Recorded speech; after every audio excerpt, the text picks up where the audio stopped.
Margaret Lawson thought she had found love late in life with Victor Chun, a charming young man who seemed perfect for her. But what started as a whirlwind romance quickly spiraled into deception, secrets, and a discovery in her garage that would shock the entire neighborhood. Margaret Lawson had always lived a quiet life in the suburbs. At 56, she was known as a kind and respectable widow who maintained her late husband's home with meticulous care. Her neighbors admired her garden, often stopping to compliment the roses she tended with patient hands, and many assumed her days were filled with calm routines and occasional visits to friends. She was the picture of normalcy, a woman who had endured loss yet managed to remain gracious and composed. That life of ordinary comfort changed when Victor Chin arrived in her neighborhood. He was 32, charming, and polished, carrying a charisma that immediately drew people in. Victor was courteous to everyone he met, careful with his words, and always appeared genuinely interested in Margaret's stories about her past. Their meetings were coincidental at first, an encounter at the local grocery store, a shared cup of coffee at a nearby cafe. But soon, Victor's attention became focused entirely on Margaret. He listened to her, remembered small details about her life, and gradually positioned himself as the companion she hadn't realized she needed. Friends and family were cautious at first, noticing the unusual pace of the relationship. Whispers floated through the neighborhood about the age difference, but Margaret dismissed them, trusting the man who seemed so attentive and sincere. Within months, the two were married in a small ceremony that surprised no one more than Margaret herself. On paper, it looked like a fairy tale, a union formed through unexpected love late in life. But behind Victor's polite smile was a hidden agenda, one that no one could have anticipated. Margaret, unsuspecting, allowed him into her home and her life, unaware that the quiet streets of her suburban neighborhood were about to become the backdrop for a story far more twisted than anyone could imagine. Victor Chin's charm was effortless, almost magnetic. To everyone around him, he appeared as the perfect husband, attentive and courteous, someone who genuinely cared for Margaret. He laughed at her jokes, remembered every small detail she shared, and seemed eager to help her with everyday tasks. But beneath that polite exterior, there was a calculated motive. Victor's intentions were far from romantic. He had a singular goal: securing a green card through marriage. Over time, subtle inconsistencies in his behavior began to emerge. He would disappear for hours without explanation, claiming errands or appointments. Yet his explanations were vague and occasionally contradictory. Packages would arrive at odd hours, and he became increasingly secretive about their contents. Margaret, blinded by her trust and affection, dismissed these concerns, assuming he was merely careful or private. Unbeknownst to her, Victor had a history of exploiting older women for immigration purposes, leaving behind a trail of emotional devastation in other states. What made this situation more sinister was his growing obsession with Margaret's garage. He spent hours there, rearranging shelves, locking doors, and meticulously cleaning corners. It seemed harmless at first, just a hobby or an effort to organize, but the intensity and secrecy raised quiet suspicions among neighbors. Occasionally, Victor would ask Margaret for large sums of money under the guise of home improvement, pressing her to loosen her grip on her late husband's possessions. No one outside the house could have guessed the true danger hidden behind those walls. Every action he took was calculated to maintain control, manipulate trust, and exploit her vulnerability.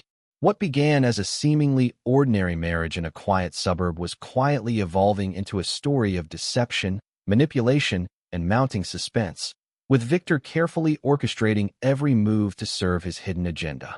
One rainy evening, Margaret failed to return from her usual grocery trip, a delay that was unusual enough to raise concern among her neighbors.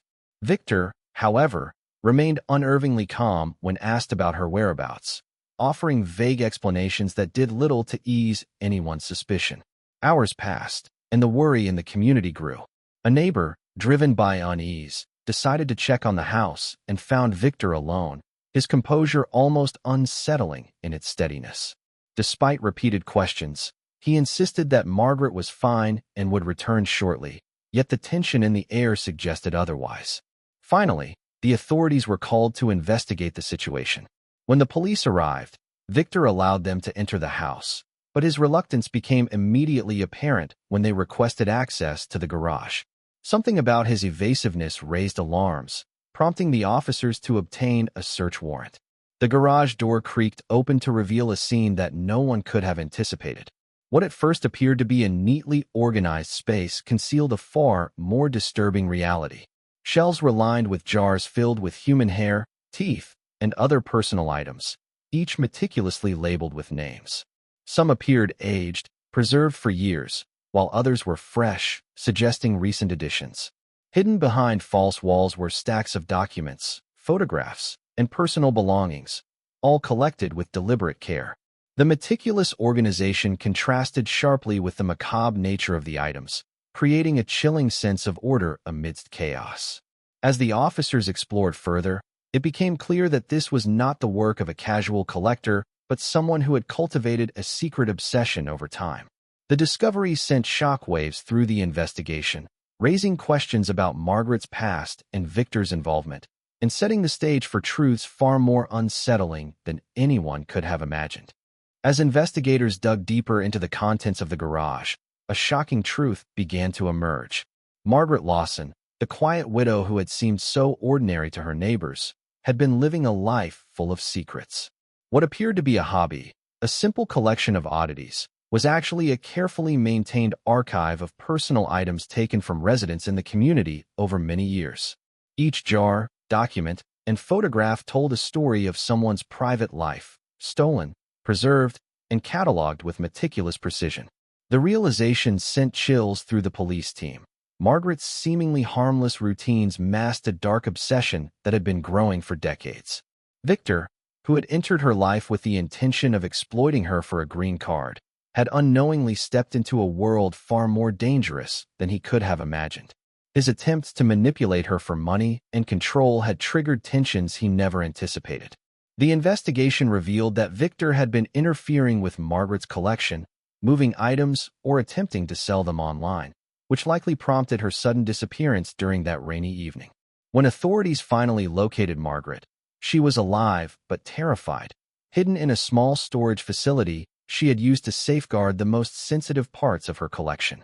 She explained that she had allowed Victor into her home and life, but she had been careful to keep control over the garage and her artifacts. His intrusion had disrupted the delicate balance she maintained, forcing her into hiding temporarily to protect her secrets. The case now became a story not just of attempted fraud and manipulation, but of a hidden life operating under the surface of a peaceful suburban neighborhood. The quiet streets had concealed decades of obsession, leaving the authorities and the community stunned by the depths of Margaret's secret world. Victor Chin's arrest sent shockwaves through the small suburban community. Once perceived as a charming young man, he was now revealed to be a manipulator who had underestimated the woman he sought to exploit. Charged with attempted fraud, coercion, and theft, Victor faced a lengthy prison sentence, ensuring that his schemes would no longer threaten anyone. But the aftermath of the investigation left a lingering sense of unease. Margaret Lawson, though safe, emerged as an even greater enigma than before. The woman neighbors had known as gentle and quiet was, in reality, the curator of a decades-long obsession, a hidden world carefully maintained within her home. While the authorities recovered the jars, documents, and photographs from the garage, questions remained about the full scope of her secret life. The case became a cautionary tale about trust and deception, illustrating how appearances can mask profound complexity. Margaret, now living under stricter privacy measures, retained control of her remaining collection, her quiet demeanor masking the intensity of her past actions. Victor's presence had inadvertently exposed her hidden life, and the resulting attention left the neighborhood in stunned reflection. Friends and neighbors spoke quietly among themselves, realizing that the ordinary suburban streets they walked daily had concealed something extraordinary and unsettling for years. The story captured national attention, prompting discussions about the vulnerabilities that can accompany trust, the dangers of manipulation, and the unexpected dimensions of human behavior. While justice had been served in Victor's case, the psychological impact lingered. The quiet cul-de-sacs, manicured lawns, and familiar faces now seemed layered with hidden stories waiting to be discovered. Even today, Anyone passing Margaret Street can feel a subtle tension, an unspoken reminder that what appears ordinary can sometimes conceal secrets far more disturbing.